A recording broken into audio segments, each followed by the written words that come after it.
Elijah Peterson rode slow. He always did now. There had been a time he rode like a man who had somewhere to go, someone to meet, something to earn. But those days had dried up like the riverbed behind him, and what remained was a steady rhythm of hoofbeats and breath and the occasional cough from his old mare, Lucy. He wasn't a lawman, wasn't a hunter, and no longer anyone's husband. Just a man with broad shoulders, hands marked with calluses, and eyes dulled by grief that had long since learned to stop weeping. Lucy halted before he even tugged the reins, her ears flattening, nostrils flaring. Elijah slid from the saddle in one practiced motion, boots crunching on gravel and dry grass. The air smelled wrong, too still, too burnt. He moved forward slowly, brushing past tall sage, and then he saw it. Wagon wheels, shattered like ribs. Canvas torn and flapping in the breeze like ghost skin. Bodies were laid out in the careless chaos of violence, faces obscured by the mercy of shadow. He didn't need to count. Didn't need to study the marks. The silence told him everything. Raiders, maybe, or worse. The kind of men who ride not for gold, but because the screaming fills something empty inside them. He moved without hurry, but not without care. His steps were quiet, though the dead had no ears. A small hand, still clutching the edge of a bonnet, poked out from beneath a blanket. Another man had fallen face first into the coals of a burned-out campfire. The stench of char and old gunpowder lingered in the air like smoke from a bad dream. Elijah knelt. Not to pray, he'd stopped believing words could undo such things, but to listen. And it was then, tucked behind the scorched remains of a wagon wheel, that he heard it. The faintest sound. A breath that was almost not a breath. A girl. No. A woman. Alive. She lay curled beneath a fur-lined cloak, face streaked with ash and blood, hair tangled like storm clouds. Her hand clutched at nothing, fingers twitching as if dreaming or dying. He bent down, let his hand hover near her face, and felt it, a whisper of warmth, fragile as a moth's wing. She was older than he'd expected. Not a girl from a Sunday school wagon, but a woman shaped by time. Her dress was fine, now torn, lace at the collar still stubbornly clinging to grace. One glove remained on her right hand, pearl buttons glinting faintly in the light. Her left was bare, knuckles scraped, fingers swollen. He didn't speak. There was no need. Instead, he slipped his arms beneath her, surprised by how little weight she carried, as though loss had already taken most of her. Her head fell lightly against his chest. For a moment, he thought she might open her eyes, but they remained closed. Lucy didn't protest as he mounted with her in his arms, though the old mare snorted at the scent of blood. The sun had nearly dipped below the horizon, smearing red across the land like a final warning. Elijah didn't look back. His cabin stood 5 miles to the west, tucked into the shoulder of a small hill, hidden beneath cottonwoods and silence. He built it 3 years ago with his own hands, after the sickness had taken Mary. Back then, building something felt like fighting back. Now it just felt like remembering. The fire was already going, low and orange, fed by the last of the sycamore logs. He laid her gently on the cot, her breath still faint but steady. He fetched water, ran a clean cloth over her wounds, then wrapped her fingers in oil-soaked linen. The blood had crusted like rust at the corner of her lip. He cleaned it without flinching. Night settled thick around them. Crickets began their solemn choir. Outside, an owl mourned the moon. Elijah sat beside her, back against the wall, long legs stretched out in front of him, arms crossed. He did not sleep. He only watched the rise and fall of her chest. Made sure she stayed. The next morning arrived slow, draped in mist and the smell of dew on warm dirt. She stirred. Just a flutter of her eyelids at first, then a sharp breath, as though waking inside a memory she didn't trust. Her eyes opened halfway, then fully, wide with confusion. She tried to speak. "Don't try," he said quietly. His voice was deep and worn, like a riverbed after flood season. "You're safe." She blinked, trying to focus, her gaze darting around the room. The wood stove, the single chair, the old portrait of a woman in a faded frame, Elijah's rifle leaning against the wall. She didn't speak again, just nodded once. He brought her a tin cup of water. She drank with both hands trembling, as if she feared the cup might vanish before she finished. Afterward, she set it down carefully and looked at him, as though expecting something more. But he only stood, adjusting the blanket around her, then returned to the chair by the stove. "You got a name?" he asked, after some time. She looked down at her gloved hand. A long pause. Then, softly, "My name. I don't remember." That was a lie. He could feel it in the way her jaw tightened. But he didn't push. Everyone has their reasons. He nodded once. "Then I guess we'll wait till you do." For 2 days she said little else. Slept, mostly. Ate small spoonfuls of broth. Her hands remained clasped even in sleep. Once, she wept. Not loudly. Just a silent stream down her cheek as she stared at the ceiling. Elijah never asked why. He worked outside, cutting wood, feeding the animals. Came in only to check on her or sit by the fire. She began to notice the way he moved. Slow, intentional, without waste. Not cold. Not distant. Just quiet. Like a man who had learned long ago that the world listened best when spoken to gently. By the 3rd morning, she was strong enough to walk to the door. He found her there, wrapped in his old coat, staring out across the prairie. The wind teased her hair, but she stood still. "You'll catch cold," he said, though his words didn't carry urgency. "I needed to see sky," she whispered. "To know the world still turns." "It does," he said, "whether we ask it to or not." She looked at him then, for the first time fully. Not through haze or pain. Her eyes were a color he couldn't name. Stormlight, maybe. There was something both noble and shattered in them. "I shouldn't be alive. Maybe. But you are." She turned back toward the hills, voice barely audible. "I don't know who I am now." He stood beside her, watching the wind move the tall grass. "Then don't rush it," he said. "Let it come when it's ready." They stood there, side by side, saying nothing more. But something passed between them, unspoken, unnamed. Not affection. Not yet. Just the first thread of trust, drawn thin as gossamer between 2 quiet hearts. And in the distance, far beyond the line of the hills, a crow lifted into the sky, its wings slicing through the dawn like a blade, and the land held its breath as if it, too, was waiting for what might come next. Morning sunlight spilled through the window in golden bands, catching on the dust that floated lazily in the quiet air. It gave the room a kind of hush, the kind one finds in old chapels or long-forgotten attics. The woman stirred beneath the wool blanket, eyes twitching behind shut lids, as though trying to escape a dream before it escaped her. Elijah was already at the stove, stirring something in a tin pot. His shoulders moved with the rhythm of a man used to long silences. He turned when he heard the slight rustle of blankets behind him, and for a moment, he just watched her. Her breathing had grown steadier over the last day, her cheeks less pale, but the bruise near her collarbone had darkened, blooming like violets under fragile skin. She blinked up at the ceiling, confusion swimming behind her eyes, as if unsure whether she had woken into another nightmare or something quieter. Her lips parted. No words came. "You're all right," Elijah said, voice gentle but firm. His hand hovered over the ladle like he'd forgotten it mid-stir. Her eyes moved slowly toward him. Recognition didn't light them. Nor did fear. Only tiredness. Heavy and bone-deep. "This is my place," he added. "You were the only one left, at the wagon site." There was a flicker in her face then.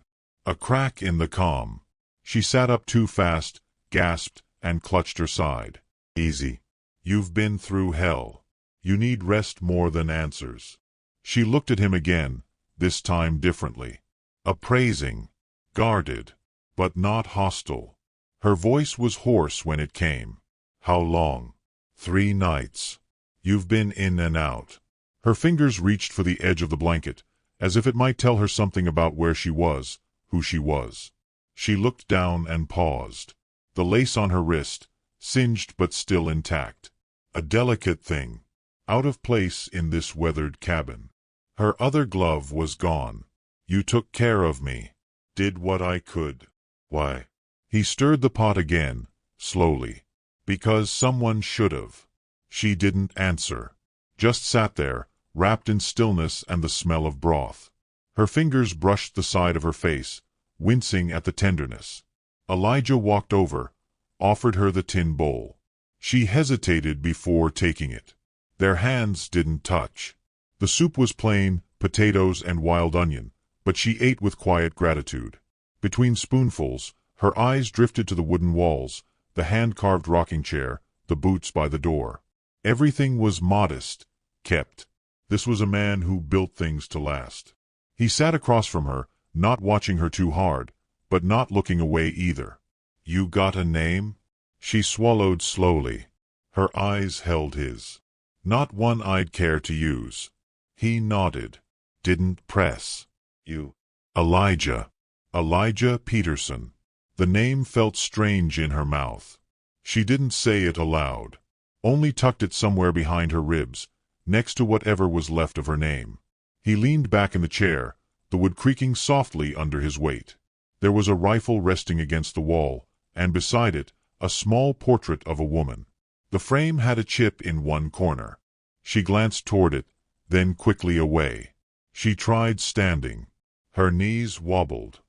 He was at her side in an instant, hands steadying her without asking permission. She let him, only for a moment, then pulled away. Pride shimmered in her spine like steel. "I need air," she murmured. He opened the door and stepped aside. She moved slowly, but with the quiet dignity of someone who had once known how to walk in rooms that noticed her. Outside, the wind lifted strands of her hair, brushing her face like a forgotten lullaby. The prairie opened before them in all directions. Endless. Soft hills rolled toward a pale horizon. Wildflowers stubbornly pushed through the dust near the fence posts. Somewhere, a hawk called out, circling above the cottonwoods like a sentinel. She took it in like a first breath. Then, beneath it all, her voice again. "They killed everyone, didn't they?" "Yes." She didn't cry, didn't tremble, only stood, watching the sky like it might offer absolution. "Did you bury them?" "I marked them best I could. Storm came before I could finish." She nodded once, her throat working around silence.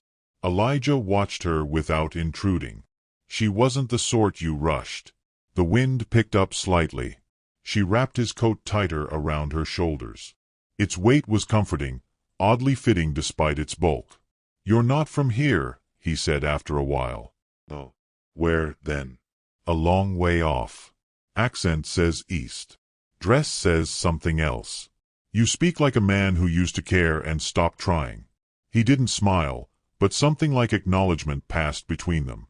"Used to be someone's husband," he said softly. "Mary." She passed. "I never much left the cabin after that." Her face softened. Not with pity, but a flicker of familiarity. As if grief was a language only certain people truly understood.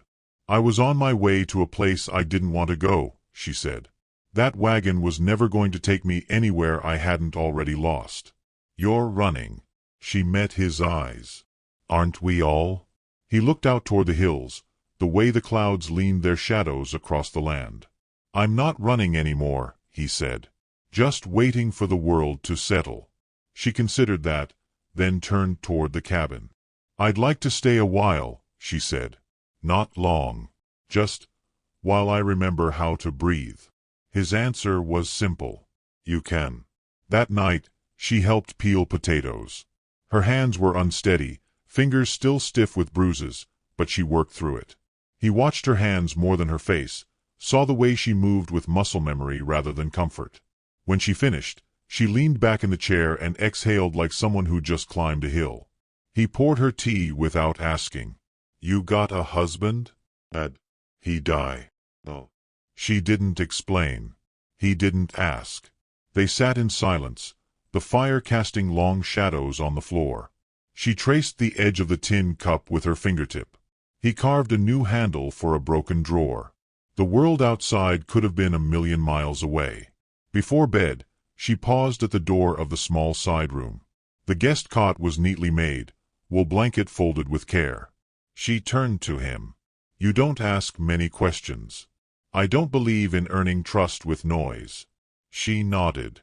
Then after a pause, "Thank you, Elijah." His name sounded different coming from her, like it had been dressed in silk and memory. "Good night, ma'am." She almost smiled. But not yet. That night, she dreamt of salt water and long staircases, of ballrooms echoing with names she no longer answered to. But when she woke, all she saw was the glow of embers and the steady shadow of a man who kept his promises with silence. She would not call it safety. Not yet. But for the first time in many long days, she did not dread the morning. And somewhere outside, just beyond the rise, a single wild horse stood under moonlight, ears flicking toward the cabin, as if it too was waiting to see what would become of this strange, broken peace. The days began to stretch like thread pulled between fingers, quiet, slow, purposeful. There was no talk of the massacre, no mention of names or pasts, and still, somehow, the air between them thickened with meaning. Elijah rose early each morning, the sun not yet crested, his boots already dusted from the path to the barn. She, still nameless, still watchful, watched from the window with a cup of coffee in her hands, steam curling like smoke signals she never sent. They had fallen into rhythm without trying. He would chop wood. She would gather kindling. He would hunt, bringing back rabbits or the occasional grouse. She would skin them with shaking hands, growing steadier by the day. No one called it healing. No one said the word peace. It was simply motion. And motion, in grief, was salvation. One morning, as the first light filtered through the lace she had sewn across the windowsill, she set to kneading dough. Elijah had brought flour from town the week before, setting the sack down with an awkward gentleness, like he wasn't sure whether it would be welcome. She hadn't said thank you then. She said it now, silently, with her hands in the dough, flour streaked across her wrists like chalky prayers. He returned that afternoon to the smell of bread warming the cabin. He paused at the door before entering, eyes closed, breathing it in. Something in him trembled, not visibly, but deep in the marrow, the way a tree trembles in wind too soft to see. When he stepped inside, he found her with her back to him, humming something old and wordless, the sleeves of her blouse rolled just past her elbows. She glanced at him and said nothing. Instead, she cut him a piece of bread, handed it over with a cloth-wrapped hand, and turned away again. He ate in silence, slowly, letting the crust crackle beneath his teeth. It was imperfect, burnt at the edges, but tasted like belonging. They ate that evening by lamplight, 2 tin plates, 2 sets of hands worn thin by different kinds of sorrow. He spoke first, voice low. "It's good." She looked at him and then down at her hands. "I wasn't sure I remembered how. It'll come back. Maybe not all of it. Enough, though." He looked across the table, into her face lit only by flame and shadow. Her eyes had changed. Less startled. Still wary. But like the prairie itself, learning to trust the rain again. The next week brought storms. The kind that roll in from nowhere, darkening the sky in minutes and shaking the windows in their frames. She stood by the fireplace as thunder rumbled like ancient hooves across the plain. He was by the door, latching it tight. When the wind moaned, she flinched, so quick it barely registered. But he saw. He moved toward her without sound, took a wool shawl from the peg and draped it across her shoulders. She didn't thank him. She didn't need to. They stood like that for a while, staring into the hearth, the wind like a voice pressed against the walls. She whispered something then, not to him, not even to herself, really. Just out loud. "In another life, I think I lived near the sea." He didn't ask which one, or whether she missed it. He only replied, after a beat, "I never seen the sea. Closest I got was a river that moved too fast to cross." She tilted her head slightly, surprised by the image, and for the first time, something close to a smile curled at the corner of her mouth. She found a piano in town, weeks later. Not a grand thing, but upright and aged, hiding in the back of the general store like a sleeping relic. The shopkeep had no use for it and offered it for half the cost of a decent saddle. Elijah paid without bartering. When he rolled it into the cabin on a borrowed cart, she stared at it as though he'd rolled in a piece of her. She didn't play the first night. She dusted it, ran her fingers along the yellowing keys. That was enough. The next night, he came in from chopping and heard notes drifting through the door. Soft, hesitant, not yet brave. She didn't look up as he entered, didn't stop. The melody was half-formed, fragile, but there was something sacred in it. Elijah leaned against the wall and let it move through him. It wasn't just music. It was memory, offered like a hand outstretched across distance.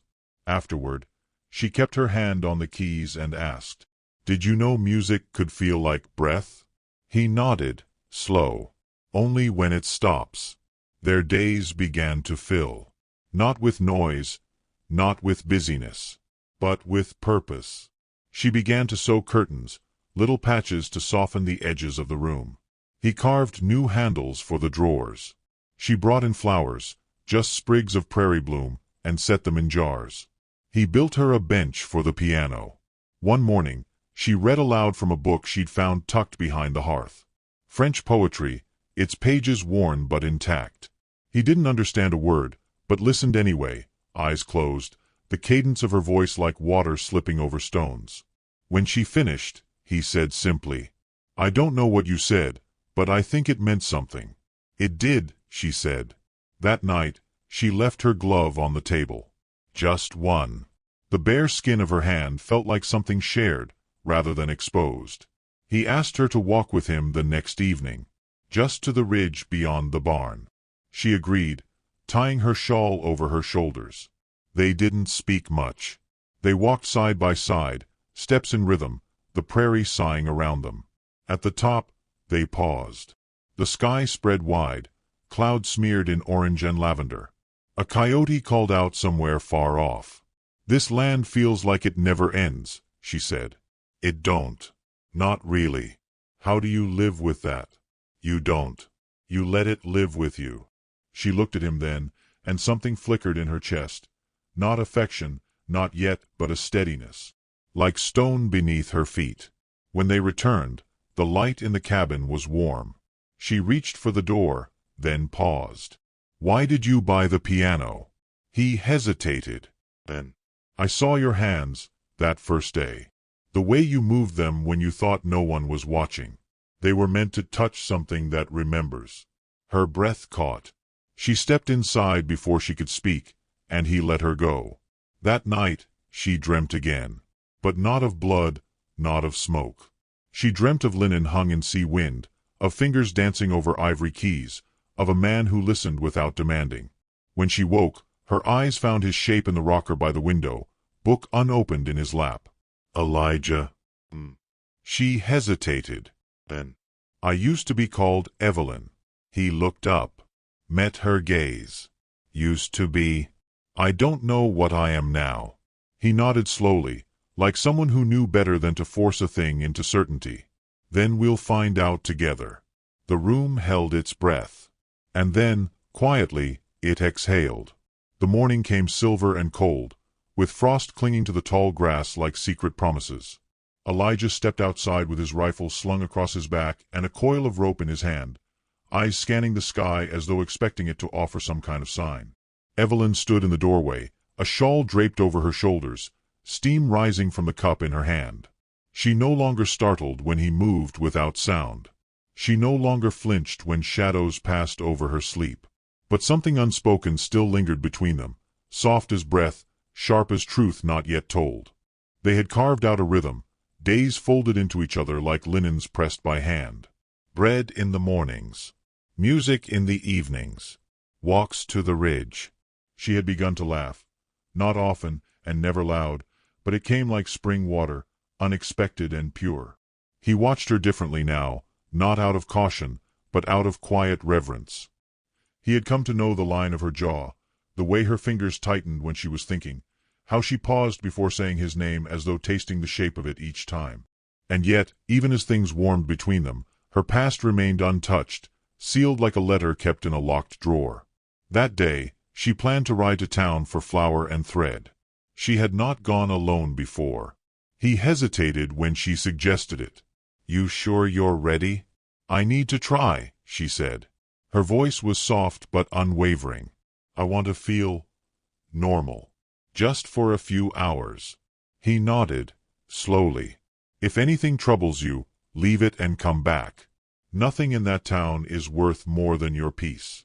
She looked at him then, full and clear, and gave a small, grateful smile. "I'll be all right." It was near noon when she reached town. The general store sat as it always had, squat and sun-faded, with the same bell above the door that rattled like a dry cough.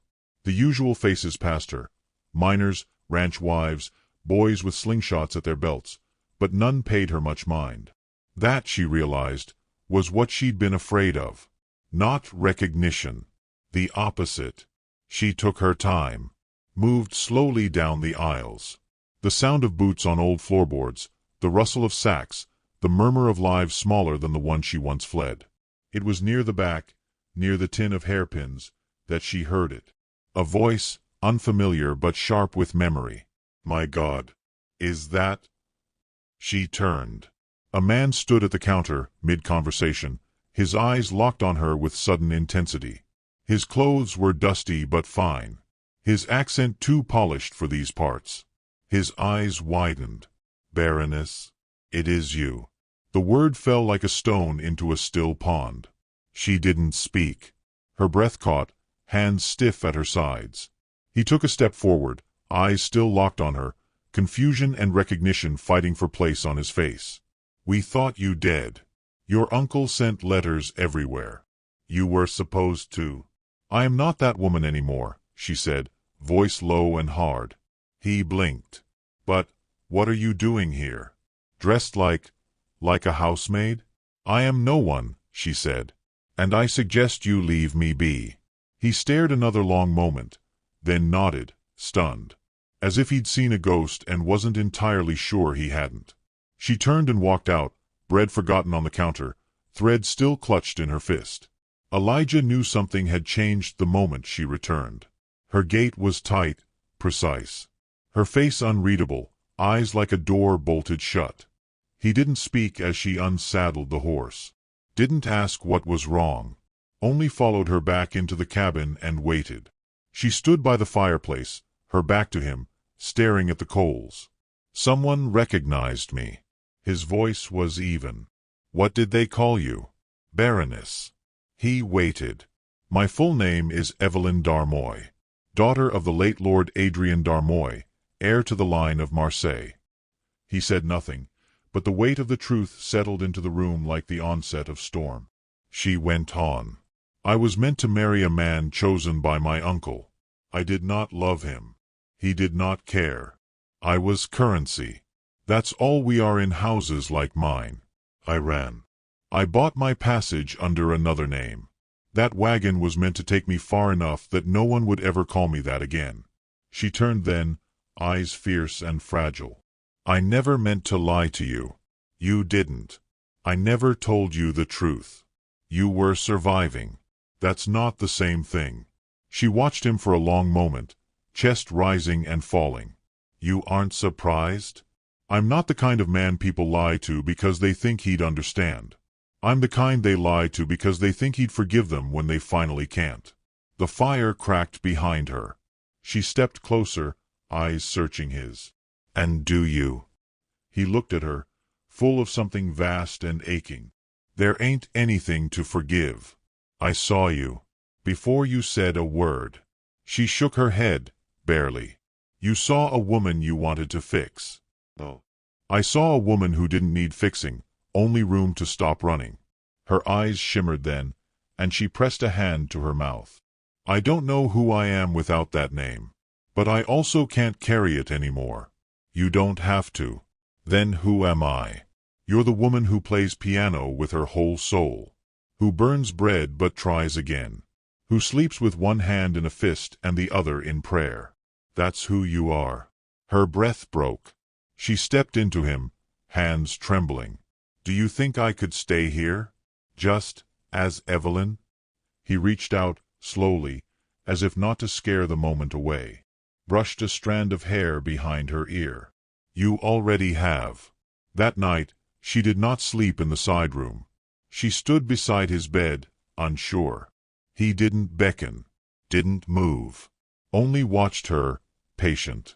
"I'm not asking for more than rest," she whispered. You don't owe me more." She slipped beneath the covers, the cotton rough against her skin, but the space beside him warm. They lay facing the ceiling. Neither touched the other. Their closeness was not built of hunger but shelter. When she drifted off, he whispered, "You're safe."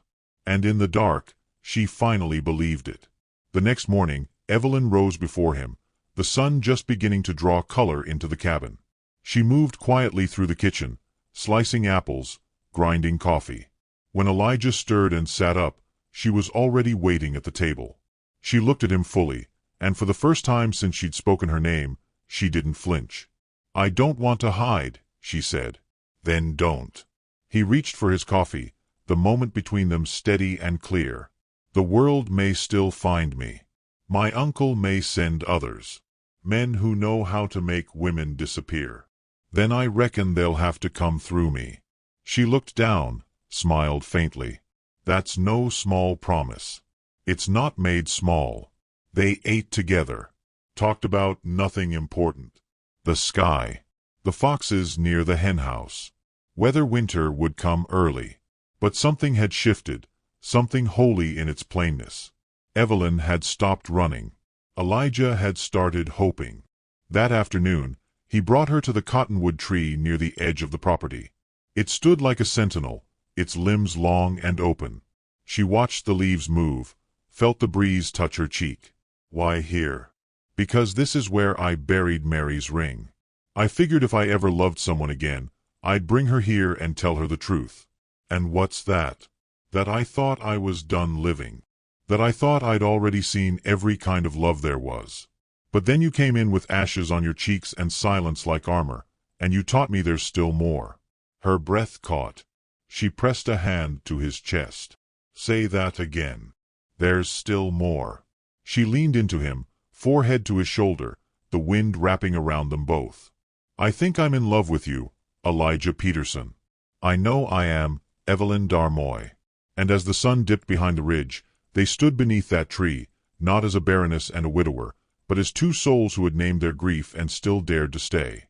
The future was still unknown. But neither of them turned away. The sky that morning was so blue it seemed painted, broad, unwavering, stretching from horizon to horizon like something sacred. Evelyn stood at the water pump, sleeves rolled up, boots pressed into the damp dirt. Her fingers turned the handle with an easy rhythm, water flowing into a tin bucket that already shimmered with light. A year ago, she'd never touched a pump in her life. Now, it was second nature. Now, it was peace. Elijah came from the barn, shirt rolled at the elbows, carrying a bundle of cedar wood in one arm. The horses had been fed, the fence checked, and he'd repaired the broken gate hinge with nothing but a bent nail and persistence. He paused as he neared her, watching the way the sunlight caught in her loose braid. She looked over her shoulder, smiling slightly, that soft and knowing way she had when she was happiest. "You're watching me again," she said. "I never really stopped," he replied. They shared the morning that way, unspoken things flowing between them like water. Simple, clean, full of the kind of stillness earned only through long storms. Evelyn cooked breakfast with ease now, cracking eggs into the skillet with one hand, flipping cornbread like she'd been raised to do it. Elijah watched her, always a little astonished that she had chosen to stay, that the Baroness of Marseille now lived in a wooden cabin on the western edge of nowhere, barefoot and humming French lullabies over a stovetop fire. After breakfast, he took her hand and led her to the ridge. Their ridge. It was where they'd first stood together under the lavender sky, where her name had returned to her and where his silence had finally found words.